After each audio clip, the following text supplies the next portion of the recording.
ಪ್ರಿಯ ವೀಕ್ಷಕರೇ, ಆತ್ಮಸ್ಪರ್ಶ ಕಾರ್ಯಕ್ರಮಕ್ಕೆ ನಿಮ್ಮೆಲ್ಲರಿಗೂ ಆತ್ಮೀಯವಾದ ಸ್ವಾಗತ.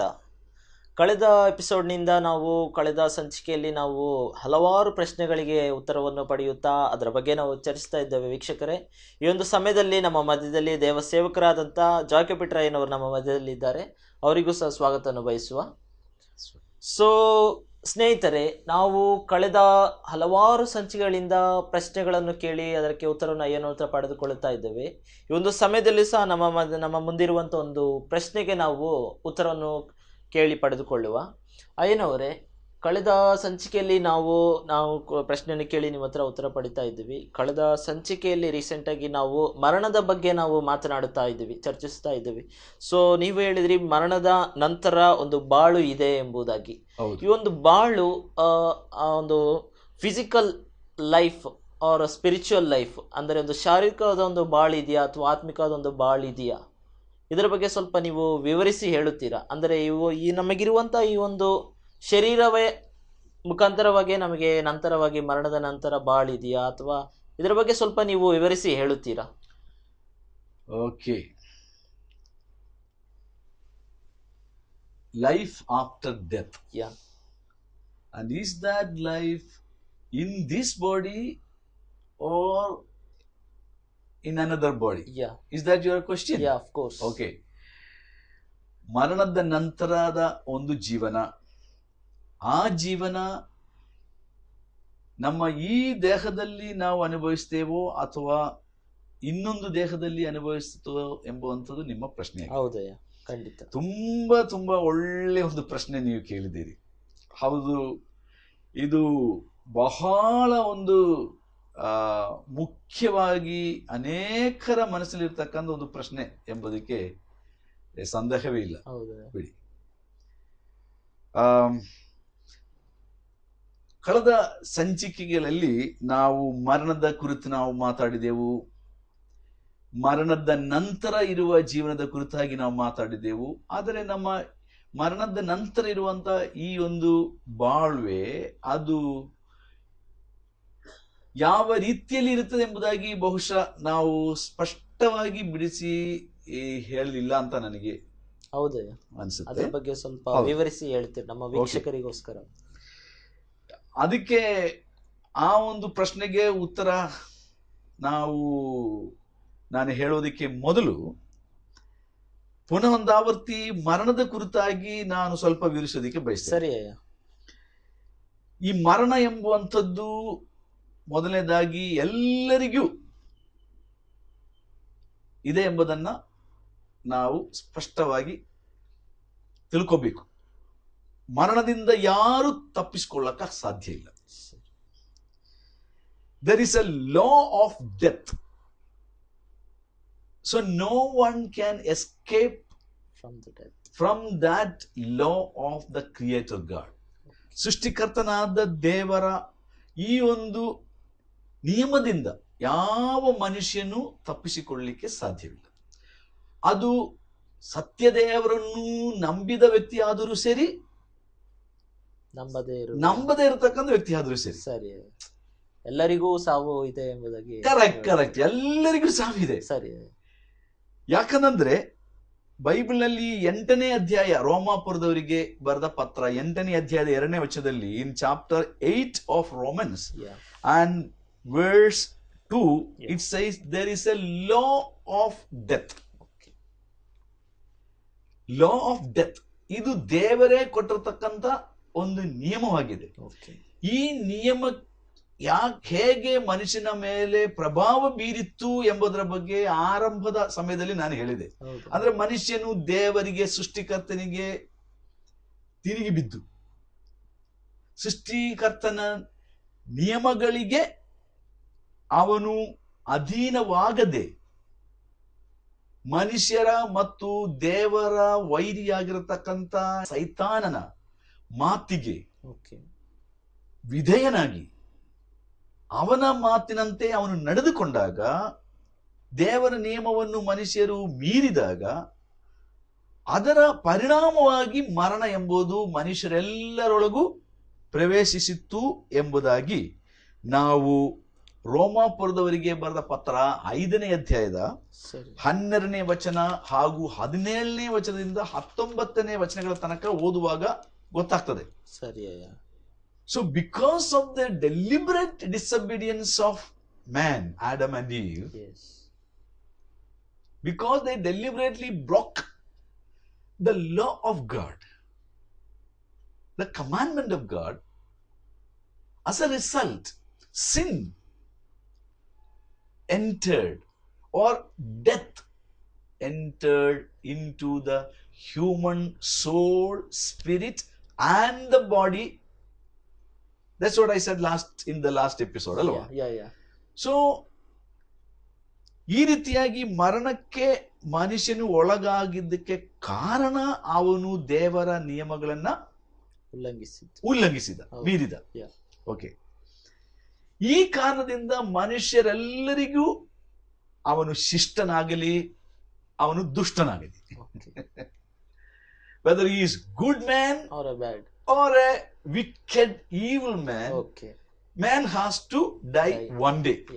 Again it says in the book of Hebrews chapter 9 and verse 27, ಇಬ್ರಿಯ 9:27 it is appointed for all men to die once, and there comes the judgment of God. ಅಂದ್ರೆ ಒಂದೇ ಸಾರಿ ಸಾಯುವುದು, ಆಮೇಲೆ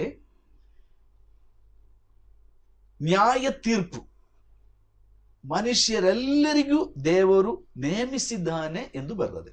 ದಿಸ್ ನೇಮಕ, ಅಪಾಯಿಂಟ್ಮೆಂಟ್. ವೈ, ಹೇಗೆ ಈ ನೇಮಕ ಮನುಷ್ಯರಿಗೆ ಬಂದು? ನಿಯಮ ಮೀರಿದ್ದರಿಂದ, ದೇವರ ನಿಯಮ, ದೇವರ ಕಾನೂನು ಮೀರಿದ ನಿಮಿತ್ತವಾಗಿ ಮರಣ ಎಂಬ ಈ ಒಂದು ನೇಮಕ ಮನುಷ್ಯರೆಲ್ಲರಿಗೂ ಬಂತು. Are you correct? Yeah. Are you following what I'm saying? Yeah, of course. ನಾನು ಹೇಳೋದು ವೀಕ್ಷಕರಿಗೂ ಅರ್ಥವಾಗ್ತಾ ಇದೆ ಎಂಬುದಾಗಿ ನಾನು ನಂಬ್ತೀನಿ. ಸೊ ಈ ರೀತಿಯಾಗಿ ಎಲ್ಲರೊಳಗೂ ಮರಣ ಪ್ರವೇಶಿಸಿತು. ಮನುಷ್ಯ ದೇಹದಲ್ಲಿ ಮನುಷ್ಯನು ಇರುವ ತನಕ ಈ ದೇಹಕ್ಕೆ ಒಂದು ಅಗಲಿವಿಕೆ, ಒಂದು ಬೇರ್ಪಾಡು ಬಂದೇ ಬರುತ್ತೆ. ಇದು ಮೊದಲನೇ ವಿಷಯ. ಸರಿ. ಈಗ ಈ ಮರಣ ಎಂಬುವಂಥದ್ದು ಎಲ್ಲರ ಮೇಲೆಯೂ ಆವರಿಸಿಕೊಂಡಿತ್ತು, ಪ್ರಭಾವ ಬೀರಿತ್ತು ಎಂಬುದಾಗಿ ನಾನಾಗಲೇ ಹೇಳಿದೆ. ಇದು ಸತ್ಯವೇದದ ಮೊದಲನೇ ಪುಸ್ತಕವಾದ ಆದಿಕಾಂಡದಿಂದ ಹಿಡಿದು ಕೊನೆಯ ಪುಸ್ತಕವಾದ 66ನೇ ಪುಸ್ತಕವಾದ ಪ್ರಕಟಣೆ ಪುಸ್ತಕದವರೆಗೂ ನಾವು ನೋಡುವಂತ ಒಂದು ಸತ್ಯಾಂಶ. Okay, death is real. ಈ ದೇಹದ ಡೆತ್, ಈ ದೇಹಕ್ಕೆ ಸಂಭವಿಸುವ ಡೆತ್ ನಿಜ.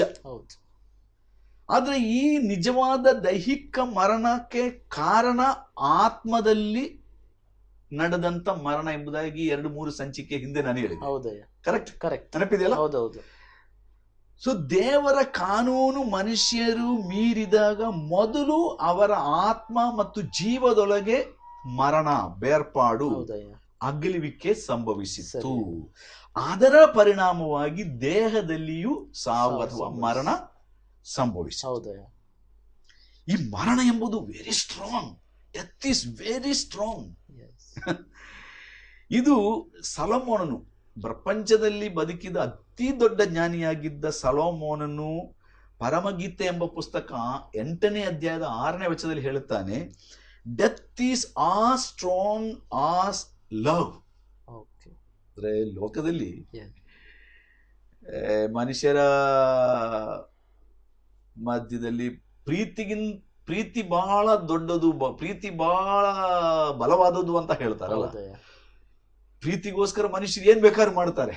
ಪ್ರತ್ಯೇಕವಾಗಿ ಪ್ರೀತಿ ಅಂದ್ರೆ ಅದು ಪ್ರತ್ಯೇಕವಾಗಿ ಹುಡುಗ ಹುಡುಗಿಯರ ಮಧ್ಯದಲ್ಲಿ ಇರುವಂತ ಪ್ರೀತಿ, ಅಥವಾ ತಂದೆ ತಾಯಿಯರ ಒಳಗಿರುವಂತ ಪ್ರೀತಿ, ಅಥವಾ ತಂದೆ ತಾಯರಿಗೆ ಮಕ್ಕಳ ಮೇಲೆ ಅಥವಾ ಮಕ್ಕಳಿಗೆ ತಂದೆ ತಾಯರ ಮೇಲೆ ಇರುವ ಪ್ರೀತಿ, ಒಡ ಹುಟ್ಟಿದ ಮೇಲೆ ಒಳಗಿರುವಂತ ಪ್ರೀತಿ. ಈಗ ಪ್ರೀತಿ ಬಹಳ ಬಲವಾದದ್ದು, ನೋ ಡೌಟ್ ಅಬೌಟ್, ಅಲ್ವಾ? Death is also as strong as love. Okay. Solomon says. Yes. So ಇದು ಮರಣದ ಒಂದು ರಿಯಲ್ ಕ್ಯಾರೆಕ್ಟರ್. Okay. ಅದು ನನಗೆ ಮರಣ ಸಂಭವಿಸಿದರು, ನಿಮಗೆ ಮರಣ ಸಂಭವಿಸಿದ್ರು, ಯಾರಿಗೆ ಮರಣ ಸಂಭವಿಸಿದ್ರು ಕೂಡ ಈ ಮರಣ ಎಂಬುದು ಬಹಳ ಸ್ಟ್ರಾಂಗ್. ಆದ ಕಾರಣ ಯಾರು ಈ ಮರಣದ ಕೈಯಿಂದ ತಪ್ಪಿಸ್ಕೊಳ್ಳಕ್ಕೆ ಸಾಧ್ಯ ಇಲ್ಲ. ಮರಣ ಎಂಬುದು ಒಂದು ಸ್ಟ್ರಾಂಗ್ ಪರ್ಸನ್ ಹಾಗೆ. ಓಕೆ, ಮುಂದಕ್ಕೆ ನೋಡುವಾಗ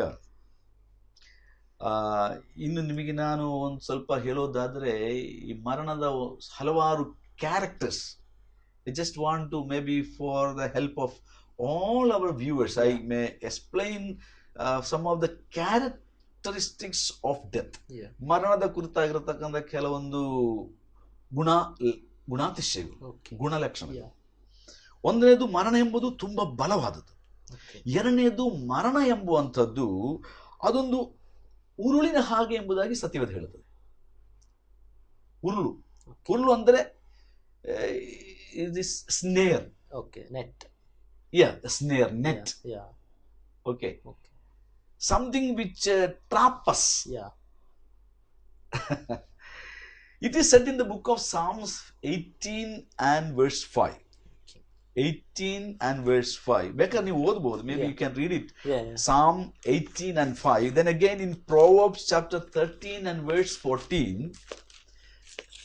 Proverbs chapter 14 and verse 27. ಜ್ಞಾನೋಕ್ತಿಗಳು 13-14 ಅಧ್ಯಾಯದ 27ನೇ ವಚನ. ಆದರೆ ಈಗ ಕೀರ್ತನೆ 18:5 ವಚನ ಓದ್ರಿ. 18:5. ಪಾತಾಳ ಪಾಶಗಳು ನನ್ನನ್ನು ಆವರಿಸಿಕೊಂಡವು. ಮರಣಕರವಾದ ಉರುಳುಗಳು ನನ್ನ ಎದುರಿನಲ್ಲಿ. ಓಕೆ, ಮರಣಕರವಾದ ಉರುಳು. ಅದ ಮರಣಕ್ಕೆ ಒಂದು ಉರುಳಿಗೆ ಹೋಲಿಸಲಾಗಿದೆ. So death is pictured like a trap. Nobody can escape. Once you fall into that trap. Okay, ಇವತ್ತು ಮನುಷ್ಯರೆಲ್ಲರೂ ಮರಣ ಎಂಬ ಈ ಟ್ರಾಪಿನೊಳಗೆ, ಈ ಒಂದು ಊರಿನೊಳಗೆ ಬಿದ್ದಿದ್ದಾರೆ. ಈ ಮರಣದಿಂದ ತಪ್ಪಿಸಿಕೊಳ್ಳಬೇಕು ಎಂಬುವಂತ ಆಸೆ, ಅಭಿಲಾಷೆ ಪ್ರತಿ ಮನುಷ್ಯನಿಗೆ ಇದೆ. ಅದಕ್ಕೋಸ್ಕರವೇ ಮನುಷ್ಯನು ಈ ಬಲವಾಗಿರುವಂತ ಮರಣದೊಳಗಿಂದ ತಪ್ಪಿಸಿಕೊಳ್ಳೋದಕ್ಕೋಸ್ಕರ ಪೂಜೆ, ಪುರಸ್ಕಾರ, ದೇವರು, ನಂಬಿಕೆ ಮತ್ತು ದೇವಸ್ಥಾನ, ಚರ್ಚು, ಮಸೀದಿ, ಹೀಗೆಲ್ಲ ಮನುಷ್ಯರು ಅದಕ್ಕೋಸ್ಕರವಾಗಿ ಅಥವಾ ಈ ಧರ್ಮವನ್ನ ಹಿಡ್ಕೊಂಡು ಧಾರ್ಮಿಕ ಚಟುವಟಿಕೆಗಳನ್ನ ಮಾಡಿಕೊಂಡು ಅದರ ಹೆಸರಿನಲ್ಲಿ ಏನೆಲ್ಲ ದಾನ ಧರ್ಮಗಳು, ಒಳ್ಳೆ ಕಾರ್ಯಗಳು ಮತ್ತು ಸಾಮಾಜಿಕ ಸೇವೆಗಳು, ಇವೆಲ್ಲ ಕೆಟ್ಟದನ್ನು ನಾನು ಹೇಳ್ತಾ ಇಲ್ಲ, ಪ್ಲೀಸ್ ಡೋಂಟ್ ಮಿಸ್ಅಂಡರ್ಸ್ಟ್ಯಾಂಡ್. ಬಟ್ ಒಂದು ರೀತಿಯಲ್ಲಿ ಆ ಒಂದು ದೇವರ ಮುಂದೆ ಅಥವಾ ದೇವರು ಮನುಷ್ಯರಿಗೆ ನೇಮಿಸಿರತಕ್ಕಂಥ ಈ ಒಂದು ಮರಣ ಎಂಬ ಉರುಳಿನಿಂದ ಹೇಗಾದ್ರೂ ನಾನು ತಪ್ಪಿಸ್ಕೋಬೇಕು, ಆ ಒಂದು ಚಿಂತೆಯಿಂದಲೇ ಮನುಷ್ಯ ಇವೆಲ್ಲ ಮಾಡ್ತಾ ಇರುವುದು. ಇನ್ನೊಂದು ಮರಣದ ಕುರಿತಾಗಿರತಕ್ಕಂಥ ಒಂದು ಸತ್ಯಾಂಶ ಏನಪ್ಪಾ ಅಂತಂದ್ರೆ 55ನೇ ಕೀರ್ತನೆ 4ನೇ ವಚನ ನೋಡ್ರಿ. Psalm 55 and verse 4. 55. ನನ್ನ ಹೃದಯವು ನೊಂದು ಬೆಂದದೆ, ಮರಣ ಭಯವು ಆವರಿಸಿಕೊಂಡಿದೆ. ನೋಡ್ರಿ, ಅಲ್ಲಿ ಮರಣ ಭಯ ಅಂತ ಬರ್ತದೆ. ಅಂದ್ರೆ ಭಯಂಕರನಾದ ಒಂದು ವ್ಯಕ್ತಿಯ ಹಾಗೆ ಮರಣಕ್ಕೆ ಇಲ್ಲಿ ಹೇಳಲಾಗಿದೆ. ಮರಣ ಎಂಬ ಭೀಕರ ಭಯ, ಭೀಕರನು. ಮರಣ ಎಂಬುದು ಭೀಕರನಾಗಿದ್ದಾನೆ. ಅವನು ಭೀಕರನ ಆದ ಒಬ್ಬ ವ್ಯಕ್ತಿಯ ಹಾಗೆ ಮರಣಕ್ಕೆ ಇಲ್ಲಿ ಹೋಲಿಸಲಾಗಿದೆ. ಟೆರರ್.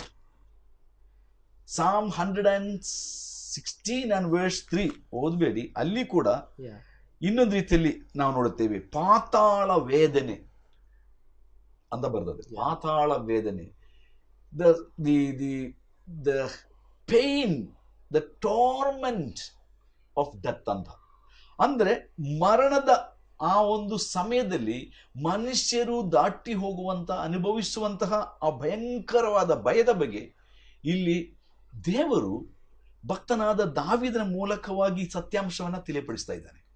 ಈಗ ಮರಣ ಅನುಭವಿಸುವಾಗ ಅದು ಹೇಗಂತ ನಾವು ವರ್ಣನೆ ಮಾಡಕ್ಕೆ ಸಾಧ್ಯ ಇಲ್ಲ, ಯಾಕಂದ್ರೆ ಸಾಯ್ತಾ ಇರುವವನಿಗೆ ಅದು ಹೇಳಕ್ಕಾಗಲ್ಲ. ಹೌದು, ಅದು ನಾನು ನೀವು ಸಾಯುವಂತ ಗಳಿಗೆ ಬಂದಾಗ ಮಾತ್ರ ನಮಗೆ ಅದು ಗೊತ್ತಾಗ್ತದೆ. ನಮಗೆ ಅದನ್ನ ಈಗ ಅದು ಹೇಳಕ್ಕಾಗಲ್ಲ. ಬಟ್ ಸೃಷ್ಟಿಕರ್ತನಾದ ದೇವರು ನಮಗೆ ಸತ್ಯಾಂಶವನ್ನ ಸತ್ಯವೇದ ಮೂಲಕವಾಗಿ ಸ್ಪಷ್ಟವಾಗಿ ಮುಂದೆ ತಿಳಿಸಿದ್ದಾನೆ. ಯಾಕೆ?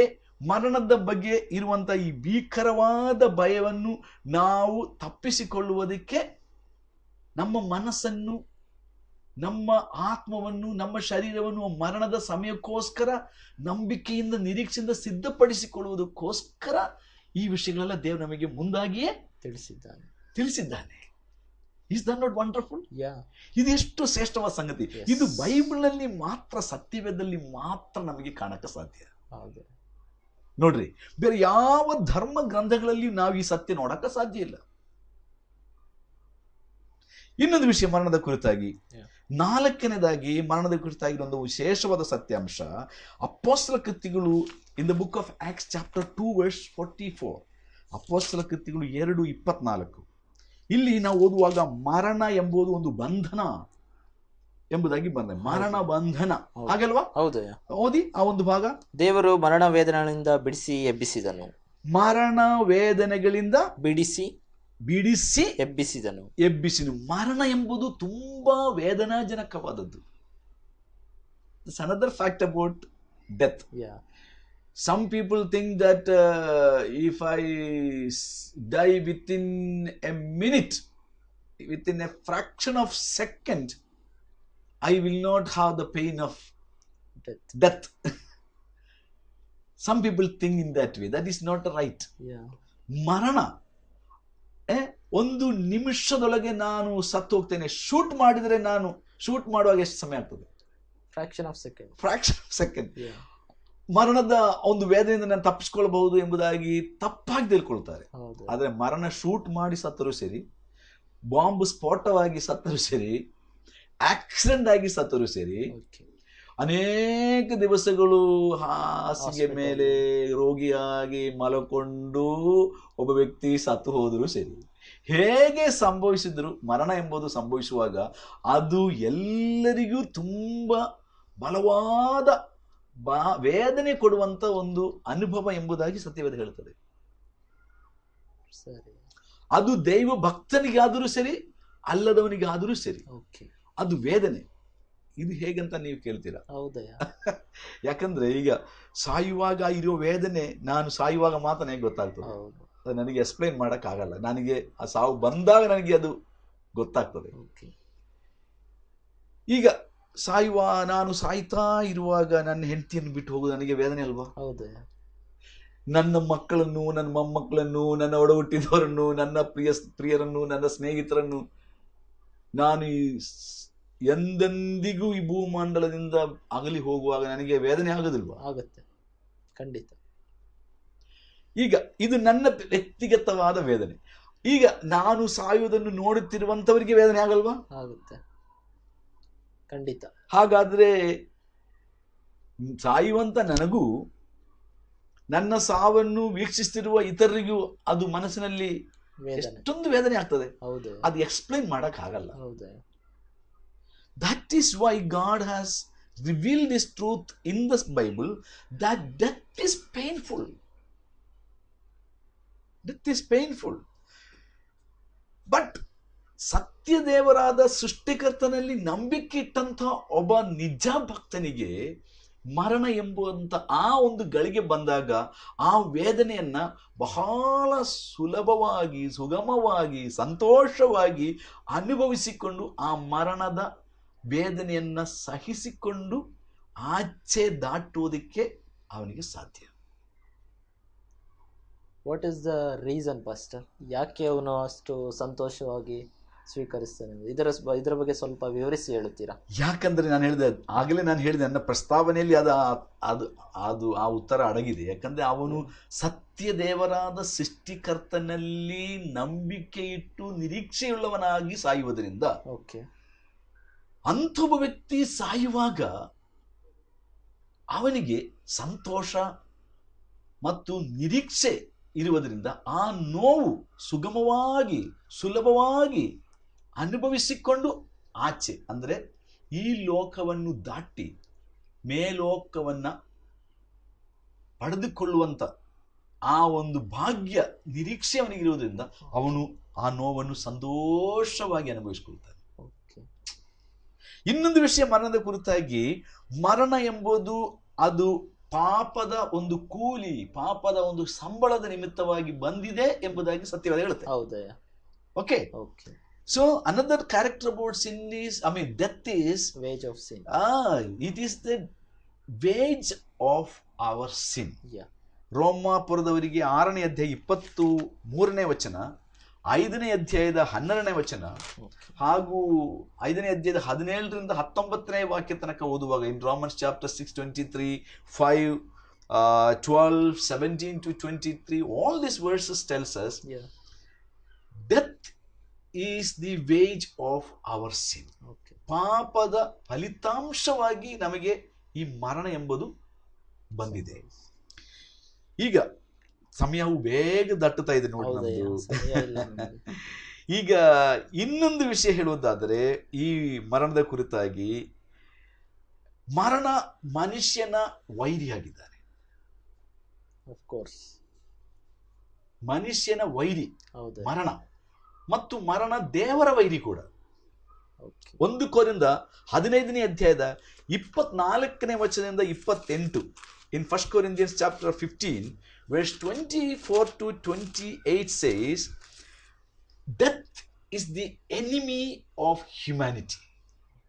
Death is the enemy. ಮರಣ ಎಂಬ ಈ ಒಂದು ಶತ್ರು, ಮರಣ ಎಂಬುದು ಪಾಪದ ಕೂಲಿ ಮಾತ್ರವಲ್ಲ, ಮರಣ ಎಂಬುದು ಮನುಷ್ಯರೆಲ್ಲರ ಮತ್ತು ದೇವರ ಒಂದು ಶತ್ರುವಾಗಿದ್ದಾನೆ. ಆದರೆ ಈ ಶತ್ರುವಾದ ಮರಣವನ್ನ ಯೇಸು ಸ್ವಾಮಿ ಜಯಿಸಿದ್ದಾನೆ. ಆಗಲೇ 2000 ವರ್ಷಗಳ ಹಿಂದೆ ಶಿಲುಬೆಯಲ್ಲಿ ಯೇಸು ಸ್ವಾಮಿ ಸಾಯುವುದರ ಮೂಲಕ, ಯೇಸು ಸ್ವಾಮಿ ಕೂಡ ಮರಣಕ್ಕೆ ಒಳಗಾಗುವುದರ ಮೂಲಕ ಮರಣವನ್ನು ಜಯಿಸಿ, ಆತನು 3 ದಿನಗಳಾದ ಮೇಲೆ ಮರಣದಿಂದ ಅಥವಾ ಸಮಾಧಿಯಿಂದ ಎದ್ದು ಬಂದನು. ಈಗ ನಮಗೆ ಅದರ ಬಗ್ಗೆ ಹೇಳಕ್ಕೆ ಸಮಯ ಇಲ್ಲ, ಮುಂದಿನ ಸಂಚಿಕೆಯಲ್ಲಿ ಅದರ ಬಗ್ಗೆ ನಾನು ಸ್ವಲ್ಪ ಹೇಳ್ತೀನಿ. ಸರಿ.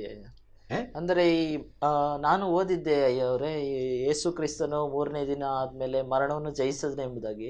ಇದರ ಬಗ್ಗೆ ಸ್ವಲ್ಪ ವಿವರಿಸಿ ಹೇಳುತ್ತೀರಾ ನಮಗೆ? ವಿವರಿಸಿ ಹೇಳುವ, ಬಟ್ ಅದಾಗಲೇ ಈಗಲೇ ನನಗೆ ಅನಿಸುತ್ತೆ ಈಗ 2-3 ನಿಮಿಷ ಮಾತ್ರ ನಮಗಿರಬಹುದು. ಸರಿ, ಮುಂದಿನ ಸಂಚಿಕೆಯಲ್ಲಿ ಅದರ ಬಗ್ಗೆ ನಾನು ಹೇಳುವ. ಈಗಲೂ ಕೂಡ ಆ ಮರಣದ ಸ್ವಭಾವಗಳ ಬಗ್ಗೆ, ಗುಣಲಕ್ಷಣ ಕುರಿತಾಗಿ ನಾನು ಈಗಾಗಲೇ 6 ವಿಷಯಗಳಷ್ಟೇ ಹೇಳಿದ್ದು, ಇನ್ನೊಂದು 2 ವಿಷಯ ಹೇಳಲಿಕ್ಕೆ. ಸರಿ ಅಯ್ಯ, ನಾವು ಮುಂದಿನ ಎಪಿಸೋಡ್ ನಲ್ಲಿ ಇದನ್ನ ಕಂಟಿನ್ಯೂ ಮಾಡುವ. ಹೌದು, ಯಾಕಂದ್ರೆ ಮುಂದಿನ ಎಪಿಸೋಡ್ ನಾವು ಕಂಟಿನ್ಯೂ ಮಾಡುವ. ಬಟ್ ನಾನು ಹೇಳ್ತಾ ಇದ್ದದ್ದು, ಮರಣ ಎಂಬುದು ಒಂದು ವೈರಿಯಾಗಿದ್ದಾನೆ, ಮನುಷ್ಯರೆಲ್ಲರ ಶತ್ರು. ಮನುಷ್ಯರು ಯಾರು ಇಷ್ಟಪಡಲ್ಲ ಸಾಯಕ್ಕೆ. ಇಷ್ಟಪಡ್ತೀರಾ? ನೀವು ಇಷ್ಟಪಡ್ತೀರಾ? ಇಲ್ಲ ಅಯ್ಯ, ಖಂಡಿತ ಇಲ್ಲ. ನಾನು ಇಷ್ಟಪಡಲ್ಲ ಮರಣ. ನಾವು ಕೆಲವರು ಹೇಳ್ತಾರೆ ನನಗೆ ಸಾಯುವುದು ಬಹಳ ಇಷ್ಟ ಅಂತ, ಬಟ್ ಆದ್ರೂ ಆ ಸಮಯ ಬಂದಾಗ ನಾವು ಸಾಯುವುದಕ್ಕೆ ಇಷ್ಟಪಡಲ್ಲ. ಖಂಡಿತ. ಒಂದು ಚಿಕ್ಕ ಕಾಯಿಲೆ ಬಂದ್ರೆ ತಕ್ಷಣ ನಾವು ಏನ್ ಮಾಡ್ತೀವಿ?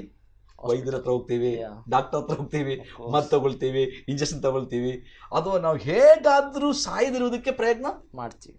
ಅದರ ಅರ್ಥವೇ ಮರಣ ನಮಗೆ ವೈರಿ. ದೇವರು ಕೂಡ ಹೇಳ್ತಾನೆ, ಮನುಷ್ಯರನ್ನು ದೇವರು ಸೃಷ್ಟಿ ಮಾಡಿದ್ದು ಸಾಯುವುದಕ್ಕಾಗಿ ಅಲ್ಲ, ದೇವರ ಹಾಗೆ ಯಾವಾಗಲೂ ಇರಬೇಕಂತೆ ದೇವರು ಮನುಷ್ಯನ ಸೃಷ್ಟಿ ಮಾಡಿದ್ದು. ಆದರೆ ಪಾಪದ ನಿಮಿತ್ತವಾಗಿ ಮರಣ ಸಂಭವಿಸಿತು. ದೇಹದೊಳಗೆ ಸಂಭವಿಸುವುದಕ್ಕೆ ಮೊದಲು ಆತ್ಮದಲ್ಲಿ ಅದರ ನಂತರ ದೇಹಕ್ಕೆ ಸಂಭವಿಸಿತು. ನೋಡಿ, ಸರಿ. ಈಗ ಸಮಯ, ಅಯ್ಯ ನಮ್ಮ ಸಮಯ ಇಲ್ಲಿ ಮುಗ್ದಿದೆ ಅಯ್ಯ. ನಾವು ಈ ಒಂದು ಟಾಪಿಕ್ ಅನ್ನು, ಇದು ತುಂಬಾ ದೊಡ್ಡ ಟಾಪಿಕ್ ಅನ್ಸುತ್ತೆ, ಇದರ ಬಗ್ಗೆ ನಾವು ಮುಂದಿನ ಸಂಚಿಕೆಯಲ್ಲಿ ನಾವು ನೋಡುವ. ಪ್ರಿಯ ವೀಕ್ಷಕರೇ, ನಾವು ಈ ಒಂದು ಸಮಯದಲ್ಲಿ ಇದರ ಬಗ್ಗೆ ನಾವು ಚರ್ಚಿಸಿದ್ವಿ. ಇದನ್ನ ನಾವು ಮುಂದಿನ ಎಪಿಸೋಡ್ ನಲ್ಲಿ ಸಹ ಕಂಟಿನ್ಯೂ ಮಾಡ್ತೀವಿ. ಅಯ್ಯವರೇ, ನಮ್ಮ ಪ್ರೇಕ್ಷಕರಿಗೋಸ್ಕರ ಒಂದು ಪ್ರಾರ್ಥನೆಯನ್ನು ಮಾಡುತ್ತೀವಿ. ಖಂಡಿತ. ಕರ್ತನಾದ ಯೇಸು ಸ್ವಾಮಿ, ಈ ಸುಂದರವಾದ ಬೆಳಗಿನ ಜಾವದಲ್ಲಿ ಮನುಷ್ಯರಾದ ನಮ್ಮ ಪಾಪದ ನಿಮಿತ್ತವಾಗಿ ನಮ್ಮೆಲ್ಲರ ಮೇಲೆ ಪ್ರಭಾವ ಬೀರಿದ ಮರಣದ ಕುರಿತಾಗಿ ನಾವು ನೋಡುವಾಗ, ಹೌದು ದೇವರೇ, ನಾವು ಈ ಆತ್ಮೀಕವಾದ ಮತ್ತು ಶಾರೀರಿಕವಾದ ನಿತ್ಯವಾದ ಈ ಮರಣದಿಂದ ಎಂದೆಂದಿಗೂ ತಪ್ಪಿಸಿಕೊಂಡು ಸೃಷ್ಟಿಕರ್ತನಾದ ದೇವರೇ, ನಿನ್ನ ಜೊತೆಯಲ್ಲಿ ನಾವು ಸದಾ ಬದುಕಬೇಕೆಂದು ನಮ್ಮನ್ನು ಬಹಳವಾಗಿ ಪ್ರೀತಿಸಿ ನಮಗೋಸ್ಕರ ನಿನ್ನ ಏಕೈಕ ಕುಮಾರನಾದ ಯೇಸು ಕ್ರಿಸ್ತನನ್ನ ನಮ್ಮ ಪಾಪ ಪರಿಹಾರಕ್ಕೋಸ್ಕರ ಶಿಲುಬೆ ಮೇಲೆ ಸಾಯಿಸಿ 3 ದಿನಗಳಾದ ಮೇಲೆ ಆತನನ್ನು ಸಮಾಧಿಯೊಳಗಿಂದ ಎಬ್ಬಿಸಿ ನಮ್ಮ ಮುಂದೆ ನೀನು ಪ್ರಕಟಪಡಿಸಿದ ನಿಮಿತ್ತ ನಮಗೂ ಈ 3 ಮರಣಗಳಿಂದಲೂ ಆತ್ಮೀಕವಾದ, ಶಾರೀರಿಕವಾದ ಮತ್ತು ನರಕ ಎಂಬ 2ನೇ ಮರಣದಿಂದಲೂ ನಮಗೆ ತಪ್ಪಿಸಿಕೊಳ್ಳುವುದಕ್ಕೆ, ನಂಬಿಕೆಯಿಂದ ತಪ್ಪಿಸಿಕೊಳ್ಳುವುದಕ್ಕೆ, ನಿನಗೆ ನಿನ್ನ ನಿಯಮಗಳಿಗೆ ವಿಧೇಯವಾಗುವುದರ ಮೂಲಕ ತಪ್ಪಿಸಿಕೊಳ್ಳುವುದಕ್ಕೆ ಮಾರ್ಗವನ್ನು ಸಿದ್ಧಪಡಿಸಿಕೊಳ್ಳುವುದಕ್ಕಾಗಿ ಸ್ತೋತ್ರ. ಈ ಮಾರ್ಗ ಒಳಗೆ ಪ್ರತಿಯೊಬ್ಬ ವೀಕ್ಷಕರು ಬಂದು ನಿತ್ಯ ಕಾಲಕ್ಕೂ ದೇವರ ಜೊತೆಯಲ್ಲಿ ಬಾಳುವಂಥ ಆ ಬಾಳ್ವೆಯನ್ನು, ದೇವರು ಕೊಡುವ ಕೃಪಾದಾನವಾದ ಈ ಬಾಳ್ವೆಯನ್ನು ಸ್ವೀಕಾರ ಮಾಡಿಕೊಂಡು ನಿನ್ನ ನಿಯಮ ನಿಷ್ಠೆಗಳನ್ನು ಅನುಸರಿಸಿ, ನಿನ್ನ ಸತ್ಯ ವಚನವನ್ನು ಅನುಸರಿಸಿ ಜೀವಿಸುವುದಕ್ಕೆ ನಂಬಿಕೆಯನ್ನು ಹುಟ್ಟಿಸಿರಿ ಸ್ವಾಮಿ. ಹಾಗೆ ಮಾಡುವುದಕ್ಕಾಗಿ ಸ್ತೋತ್ರ. ಇಂದಿನ ಕಾರ್ಯಕ್ರಮವನ್ನು ವೀಕ್ಷಿಸಿದ ಎಲ್ಲ ವೀಕ್ಷಕರನ್ನು ಆಶೀರ್ವದಿಸಿರಿ ಸ್ವಾಮಿ. ಹಾಗೆ ಮಾಡೋದಕ್ಕಾಗಿ ಸ್ತೋತ್ರ. ಯೇಸು ಕ್ರಿಸ್ತನ ಹೆಸರಿನಲ್ಲಿ ಅತಿ ವಿನಯದಿಂದ ನಂಬಿಕೆಯಿಂದ ಬೇಡಿಕೊಳ್ಳುತ್ತೇನೆ. ಆಮೆನ್.